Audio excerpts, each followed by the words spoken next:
Invade me personal space again, Steve, and I'm activating John Fury mode.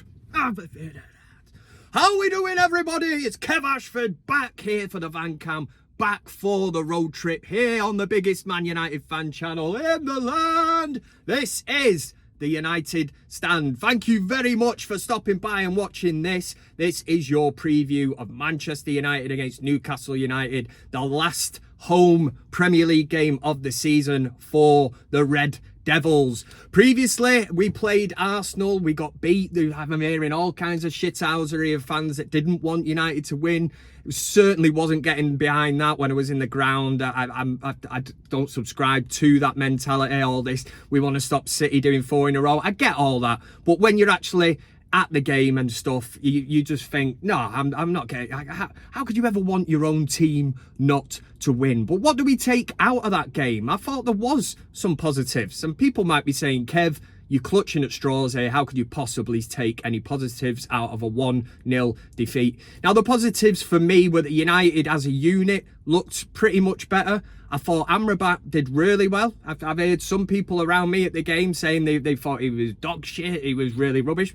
I thought he did all right, and it was quite refreshing. I've been banging the Amrabat drum for a long time, saying, why is he getting no game time in his preferred position? We've seen him play left back, we've seen him in a multitude of different positions that are not his preferred position. So to see him in next to Mainu, I think it gives you something different, certainly gives you some legs. And obviously you do have this opportunity now against Newcastle and against Brighton at the weekend. Everything now is building. And yes, I know that the Europa League is still up for grabs. The Conference League, if that I don't know what that is, tickles your fancy and you want to be playing, Borat Athletic on a Thursday night in Kazakhstan, I'm not down. Do you know what? I'd rather just not be in it.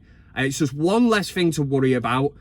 All these silly trips. I hate the Thursday, Sunday nonsense. Nonsense, as Roy Keane would say. I'd rather just stick on clearing out the deadwood, getting players that want to play for this club, getting good players, and building on that next season. And that would be great if you didn't have the headache of that, and you can solely just sort of focus on the Premier League, focus on the Carabao Cup and the FA Cup, the cup competitions, the domestic cup competitions. But with 2 games left, we still do have a chance of making either the Europa or the Conference League. We have to see how that goes. I mean, one man that is being pretty much scapegoated at the minute is Casemiro, and I just want to say, in his defence, he's not a defender. We all know that, and that was clearly evident against Arsenal. He's playing Trossard or whoever it was on well onside, and I mean he's well behind play.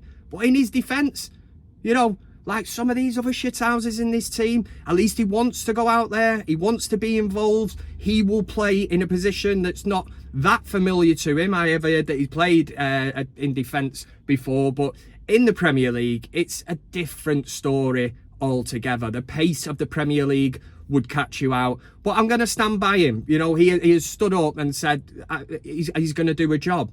I said the other week, if I had a hat on, I'd take it off. I applaud the likes of Johnny Evans, who failed a fitness test supposedly against Crystal Palace, but wanted to play. And there are so many players in this team that, with niggly injuries, Wayne Rooney alluded to it after the Arsenal match, and he'll know something.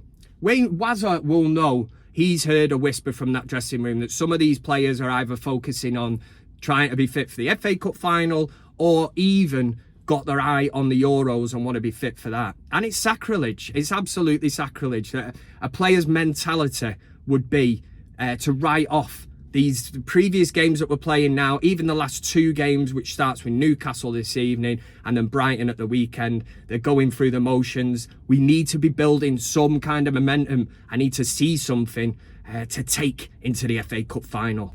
And the big news this week was obviously Raphael Varane announced that he will be leaving Manchester United at the end of the season, which for me, did it come as a surprise? No, it didn't come as a surprise to me. And if you want to sum up Raphael Varane's career, obviously at Real Madrid, they had the best out of him. And it's quite sad, I think, as a club at Manchester United, when I look back to that game. I was in the Stretford End when we brought him out before the Leeds game, and I remember the way we did that.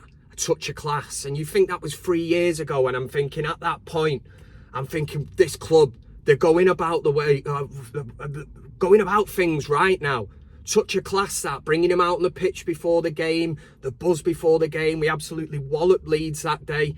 And then you look at the fall off. But Raphael Varane, to sum him up, I mean, the injuries, this is a player that's been available for, roughly about 20 games a season. I think he's missed 40 odd games for Man United. And when you look at that, and especially in a position where Manchester United have been so weak, you can't really rely on that moving forward. Obviously, the main one is going to be like the likes of Branthwaite, or getting somebody through of that age. Because for me, the Casemiro and Varane signings were absolutely great at the time. They give the club a huge lift. But I'd like to think now under Ineos, it's going to be a different story altogether, because United need to now be looking to the future. And that is something that Sir Jim has alluded to. He said, we do not want to sign Jude Bellingham. I was like, all right, nice one, mate. As if we had ever had a chance of getting him.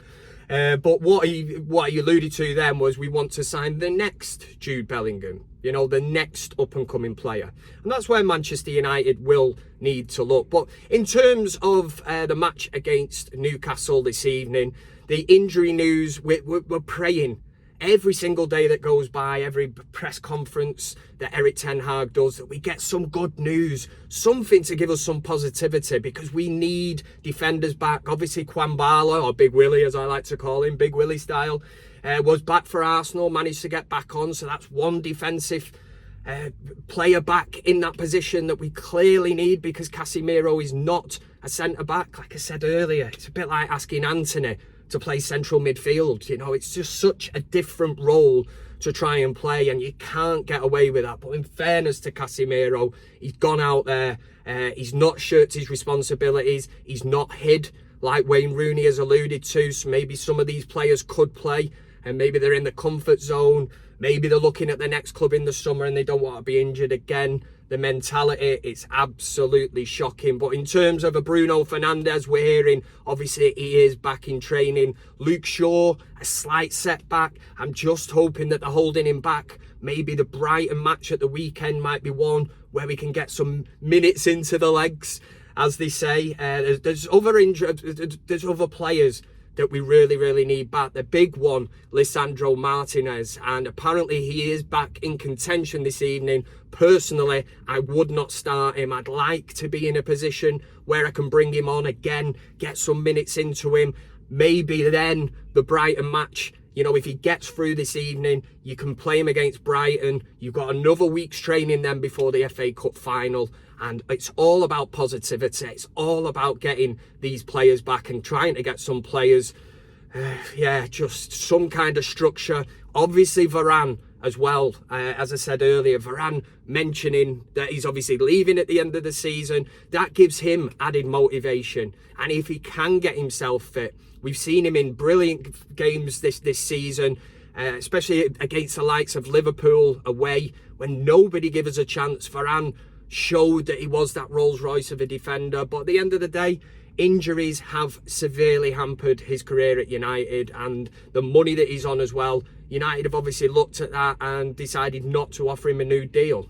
This evening's game will be a bit of a strange one, obviously, because it is United's last home game of the season. You would like to think that the players would go out there, and if not for themselves, at least do it for the fans who have been subjected to this shithousery football pretty much all season. So there'll be no place to hide at Old Trafford this evening. There's talk, obviously, on the last game of the season, they will always do this. They call it a lap of honour, you know.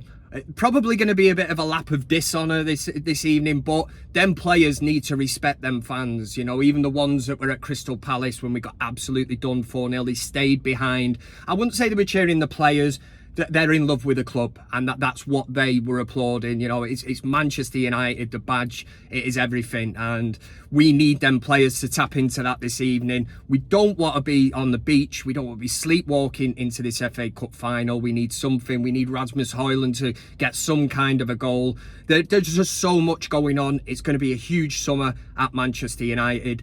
And do us a favour, just before I go, it is time to go, but I did have a few comments the other week People think that when I asked for people to hit that like button or whatever, you know, that it's they don't like it. They're saying change it. It's very childish. So I'm not changing it. I'm not changing it. Yeah. Just finger that like button, double finger, triple threats, whatever. Fist that like button. Show your appreciation for Van Cam and the United stand. If you can, enjoy the match this evening. It is Manchester United against Newcastle. Like I say, the lap of dishonour, is that what it'll be? But we'll see, won't we? How many, if Manchester United were subjected to a defeat this evening, how many fans would actually stay behind to applaud the team? That remains to be seen. It's obviously entirely up to you if you want to do that. Right, I'm away. Enjoy the game, and as always, we end the video, health and safety first, with a come on United! Aye!